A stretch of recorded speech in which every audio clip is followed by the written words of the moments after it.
John Fountain. John Fountain from the University of Otago. John, are you okay to sort of attach that tie on your collar and that somewhere else?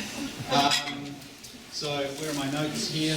So John has become a friend of mine. John, foolishly, he's probably thinking, wandered into an HL7 meeting a couple of years ago, and we said, is there a toxicologist in the room? And sure enough, there was.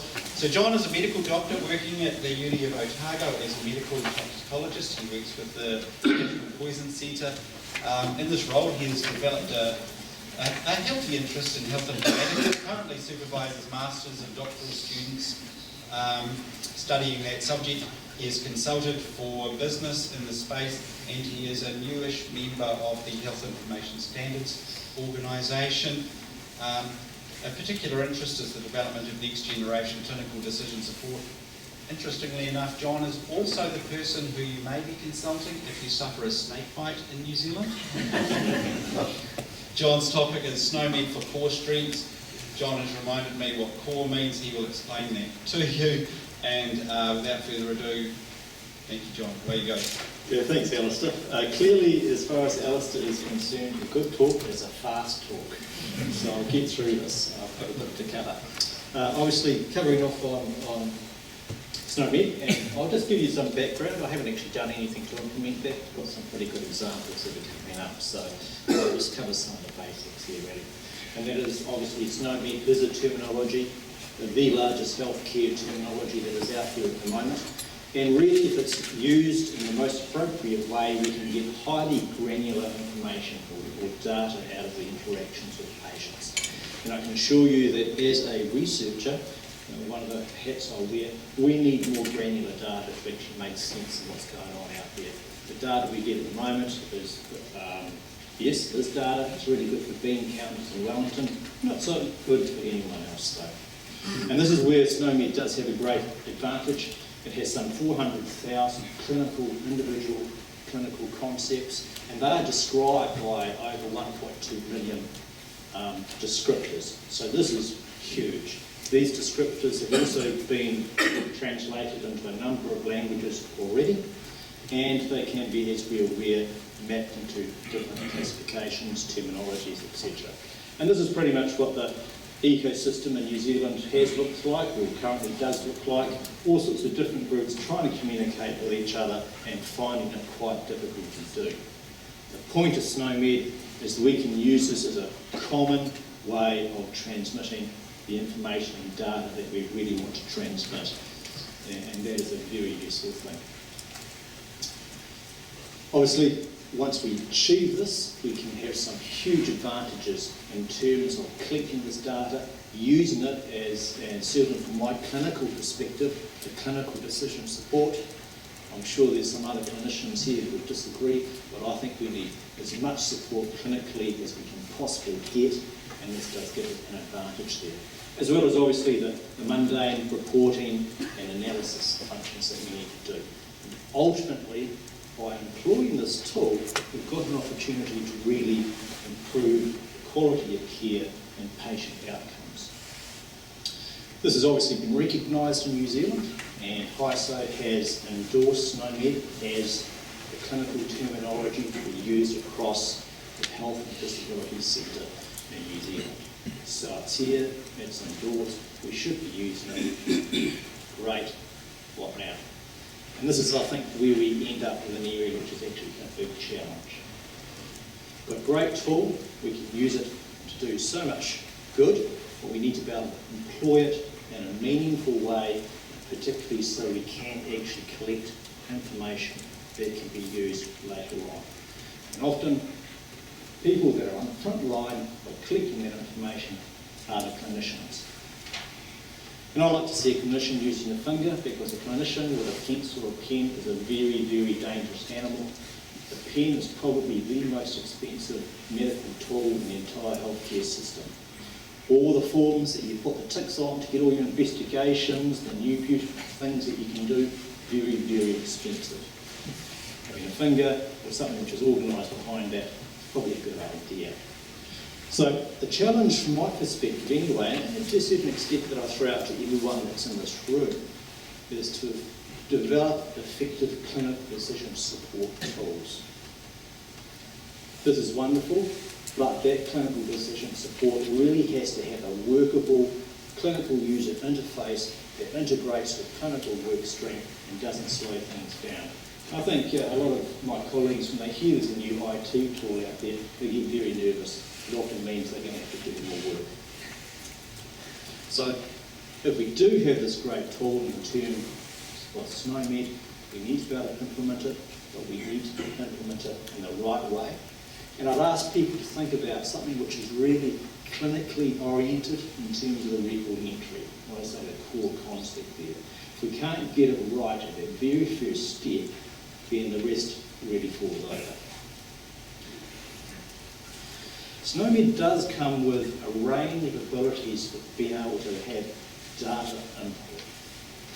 Obviously, we've got the simple sort of things that we're very familiar with, type in an expression and search, but when you're searching through 1.2 million plus terms, that could get a bit arduous. To handle this, and we just heard about it before, we can use something called a reference set, which really is a subset of a major set of SNOMED terms that we can then reduce the numbers that we're searching through. As we've just heard before, ambulance is using the for what David was talking about before, and also in the emergency departments.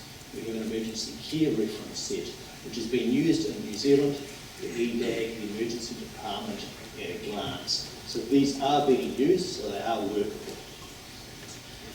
They're good, particularly for devices that we're all very familiar with a lot of IT these days, hit lists, drop-downs, whatever.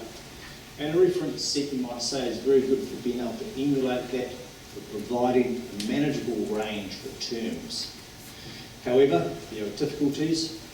For instance, if you have a clinical term that's not in that reference set, you're in the group. The granularity of the data, in fact, we avoid the whole, you might say, the whole reason of having a highly granular SNOMED system if we're only using a very small subset of that, and that is a problem. And we might end up being stuck with a system like this for quite some time. Other opportunities that arise within SNOMED is that there's something called an extension.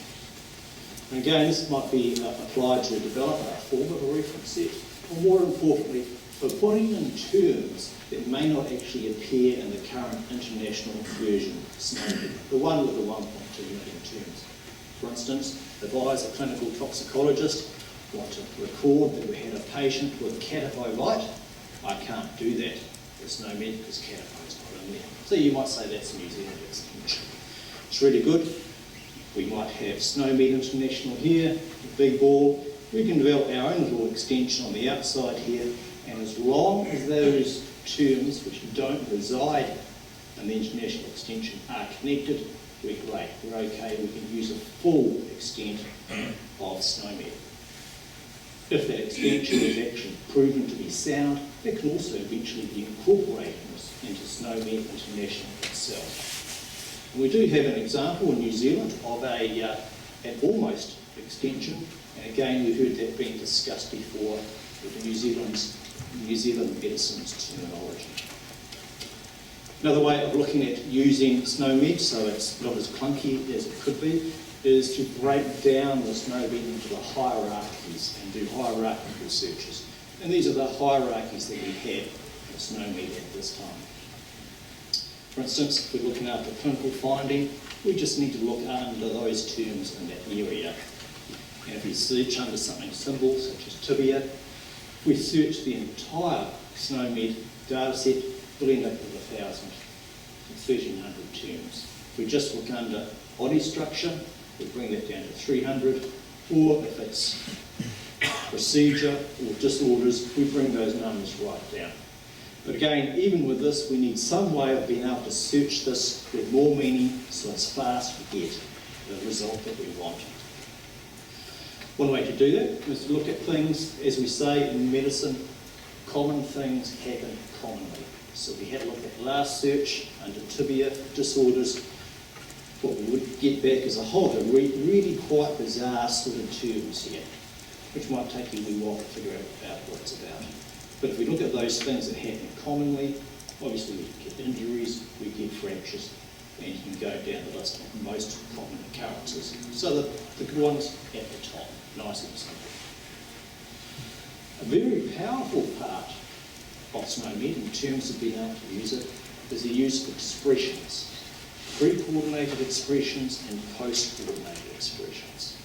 Pre-coordinated expressions are concepts that have already been defined within SNOMED itself. We have an example of a predefined, pre-coordinated expression here. Acute otitis media. And yes, we have the term here, the human readable term. This is the computer bit that the computer can read. And unlike classification systems like ICD or ATC, this here is meaningless. You know, if you understand ICD, you can sort of figure out what the code's going to mean. This expression here is actually defined by its relationship to other expressions. So we can tell acute otitis media is an acute condition, it's an inflammation, and it affects the middle ear. And this is how SNOMED defines its terms. Pre-coordinated. Beyond the pre-coordinated expressions, we've got post-coordinated expressions. And this is a very powerful tool that we have in the SNOMED toolkit. It really is. It allows us to join two or more expressions together to come up with a better defined outcome. An example of this might be fracture of the tibia. It can be pre-coordinated like this, and we can see it's defined as injury of the tibia. It's a fracture. We can post-coordinate it by putting in a bone, the tibia, adding fracture, and that in itself brings us up with fracture of the tibia. So we have managed to post-coordinate the expression, and in a lot of the cases that is not simple. We can end up with a pre-coordination. It's an example here. I'm rattling through rather quickly. Keep Alistair happy. We have someone who turns up in an ED like this with a bung leg. How can we use SNOMED, for instance, to recall this information? And this is just a purely make-believe system.